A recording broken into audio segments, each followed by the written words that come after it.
All right, here we go. It is the 19th. It's Monday. Steve Maeda here. I'm in Austin, Texas. We're doing a live on TikTok today. And here I only have a few minutes, mainly because we have to start a group community call for my community, The Rising Man, in about 13 minutes. I wish I had a little bit more time to give you guys today, but there's so many things rushed going on and we work all the time. But I want to talk about something that is very, very important to me and a huge part of my line and coaching for the last 2 decades. And that is the state of masculinity. And this really has to do with a video that one of my good buddies, John Blackwood, put out yesterday. And what it's talking about is buying into the American dream from his story. And this video I'll put on YouTube later and all that sort of stuff. I'm streaming live on TikTok, but I'll share it also on TikTok and put a link to John's video. I'd recommend subscribing to his channel. He's got a new channel going on that talks about a lot of awesome stuff. But one of the things in that, one of the topics that he's hitting is a man that's going through a divorce, a custody battle, dealing with betrayal, dealing with not being able to see his kids, is having his life being taken out from under him. He's having it ripped from him. And in that situation, that man starts to doubt. And we see this over and over again with men's development. And here's my problem with a lot of the whole men's coaching industry is it sits there and points out the problem to you, but it doesn't give you a real solution. Its solution is always getting strong, having more money, getting more stimuli to this false masculine ideal that we sell everybody that's just a reaction to having our masculinity taken away. And John is presenting a real solution. And part of that real solution is let's make a career, let's make some money, let's do something good, let's do something with integrity, let's do something that has our total values and do something for yourself. And yes, your culture lied to you. It told you, and from his story, to get married, to join the military, to be able to raise a family, to do the right thing, to give back to the community. In all of that, he got screwed. And we understand this. We as men in the modern culture, we understand this. We understand getting screwed. But then what is your reaction from that? What is your reaction from being screwed over, lied to by a woman, the mother of your kids, being screwed over in terms of the court system, being screwed over in terms of what you're supposed to do with your career and what you're supposed to do in society? It's very easy for a man to throw everything out at that point, to throw it all out. Man, we need to be cavemen, warriors, badasses, and all that sort of stuff, and we need to take it back. And we get caught up in this horrible mode of gossip. We take away something that is so masculine, which is focus, going in it alone, walking the road, walking the hard road, doing the hard work. And we give it up for a hack. We give it up so that we can get a quick fix, some attention, some quick validation. We're hurt, we're alone, we now have some attention, and we're good. And this is part of the real lie. Now, in John's video, he's talking about a lot of things, but he's starting out with basically going like, let's get our lives together, man. Let's make some money. You don't need to go to college. You don't need to join these different groups. And look, you can go to college, you can get your education, you can do all these sorts of things. But the expectation that that's going to do something, well, the expectation that people aren't exploiting you from that, the expectation that that's going to instantly get you success, the expectation that that's not going to get you into just tons and tons of debt and all these different things. Like you have to understand the whole picture in this. We have to start looking at a solution where masculinity has its own solutions, where masculinity can go back to what it is in our modern culture, in our modern world, where we're filled with all sorts of screwed up stimuli. And this is one of the things because, like, I'm talking to you guys on this, and especially here going live on TikTok, a lot of my audience is going to be men going through a divorce and a custody battle. But in coaching men for this amount of time, the problem isn't just the custody battle. It isn't just the court system. It isn't all these things, and that could be your starting place, and that's great. But the problem is the lie you're sold over and over again. And it's not just a lie for men, it's a lie for our entire society. But one of the great problems that happens with guys here is that we buy into a total, absolute false solution of things.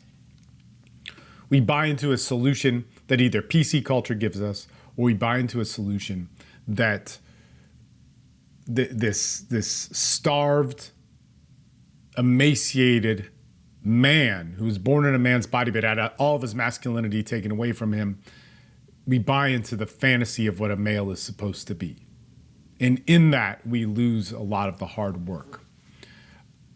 One of the other things that I want to talk about here, and I know I'm going kind of quick, I'm a little bit rushed, especially if you guys have any questions, write them in the comment section. I'll answer them as quick as I can. I only have about 7 more minutes before I start this call. So I like to give you guys a little bit more time with it. But the thing is that I want guys to be able to start talking about the male pain that they go through. I want them to be able to start talking about those things without having to worry that they're a bad dude. And one of the things that John talks about in his videos is he talks about the infidelity that went on in his past relationship. He talks about the failure that the modern man is given that almost has no chance. And just to put this in perspective, he talks about the history of his family and how there was never divorce. There were never problems with custody battles. There were never any of these issues. And all of a sudden, a man doing all the right things that worked in the generations before him, like 2 generations in the past, can no longer work.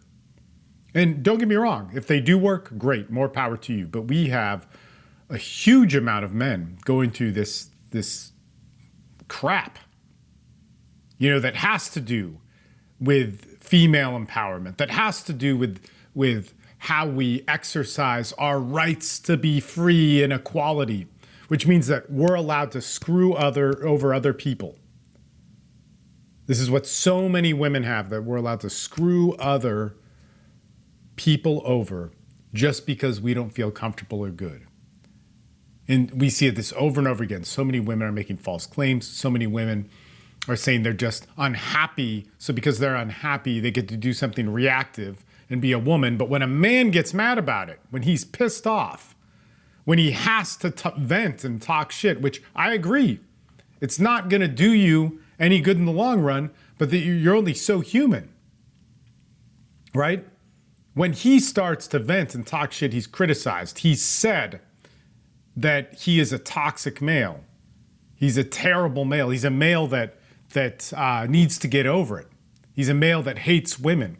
He's causing danger and pain to other people. And it's just one of the saddest things. We see this over and over again with men. Like I said, I've been coaching for a long time, and it's not just custody. It's guys going through PTSD. It's guys who went to war, who served the country. It's guys who are drug addicts. It's guys who are vets who become drug addicts. It's guys who've gone through abuse and they've been ignored over and over again by our society. And the same PC culture that saying man up is a part of toxic masculinity and it made men close themselves off is the same exact person that says when you get screwed over and are given STDs by your ex and she lies to you and you're permanently changed and you get rocked and you can't think and you're out of it and you're depressed and you're in pain, that same culture says you need to man up. But they use different words because man up is bad. They say, oh, you're just complaining. You don't know how bad women have had it. You need to move on. Man, if a woman that happened to, if a woman was hurt, physically attacked, we talk about this a lot. There's a bunch of videos that I have on domestic violence and what men go through and how it gets ignored. That they're laughed at when the police are called and come to you and all this sort of stuff. If we told women to just get over it. And I think we did. I think that was the whole point of why feminism and all these different things had an argument. But what, it doesn't work for men? When it comes down to men, like, men don't love their kids as much as women. So when they feel pain about it, it's, you know, man, now he finally complains. Now he wants to step up to be a dad. All this BS dialogue that is ruining a generation of children. And you think, look, unchecked pain, unresolved pain, unchecked feminism, unchecked all these different things. And I get that there was a point for all of it, caused pain and damage to a grouping of men that are existing in the world today. And when you think about the unchecked pain that now men are given because nobody wants to listen to them, because nobody wants to listen to them about their custody battles, why they can't see their kids, how they're parentally alienated, how they have to go through day by day, hour by hour of not seeing their child and then being told to just get over it. And that if they can't see their child, that, man, they just need to step it up as a dad. They need to find a hobby. You need to go into something that is going to distract you from it. And even from the men, you need to distract yourself with sex or money or power or whatever, all this sort of stuff. They're told every day that when they have a problem, our society, culture, best friends, support groups don't hear them and give them an answer that's not going to work. What do you think is going to happen to that? What do you think is going to happen to the next generation? What do you think is going to happen when a dad is understandably broken by that and their kids grow up seeing a failed father? Not because that father was a failure, but because society gave him that failure. Like, we want to have a better society. We want to think, we want to be smart. We're in an election year. We're talking about all these big things, but nobody gives a shit about the guy who's going through pain. And that's what's fucked up. I got to start this call. Guys, if you're interested in joining my groups, we're actually redoing our schedule this week. We're going to have probably 6 calls a week, 6 days a week of calls that are support groups for men that are going through divorce, custody. We're going to help you legally. We're going to help you emotionally, mentally, psychologically. We're going to help you be a better dad. And guys that stay in our groups, they stay for a long time. You know, some guys come in and they go, man, I need immediate legal help with what's going on. Help me out with this, you know, that and the other thing. But guys that stay in our group stay for years. I've actually, like, it's kind of crazy because I'm going to redo the schedule for all of this. Sorry, I'm simultaneously starting my call on a different device. And when guys come to our groups and stay, there's guys that have stayed in my groups for 15 years. You know, that's when this all started. We're actually, the thing I was going to say is we're redoing our schedule, and I'm going to actually take away the first call that we ever had, the daily call, and I'm going to switch it to another day. Actually, I'm going to keep it, but it's going to change themes. But for 15 years, it's had that same theme. And there's guys that have been a part of my community where we show up every week, you know, for the entry-level group, which is the Rising Man. We have 8 hours a week of calls for those guys, legal assistance calls. We have calls on therapy. We have calls where I lead you through stuff. There's a total immersion in it. It helps you out in huge ways, and guys get results. Their lives change, man. Their lives change in good ways. Not only is it going to help you with your court case, be able to see your kids and all that sort of stuff, but it's going to help you center and get in a place where men are ignored over and over again. Speaking of which, John just joined my call. So guys, when I put this back up, I'm going to put this up on TikTok as the full video because I'm recording it on, hold on. I'm recording it on this camera here. And so we're going to do all that sort of stuff, put it online, and you guys can be able to watch it. I'll put a link to John's video. You should definitely watch it. Thank you guys so much for showing up. I got to start this call. Peace. Links are in my profile if you want to check out my groups and get help. Stay alive. Stay strong. You are a dad. Stay a dad. You can get through this. All right. Later.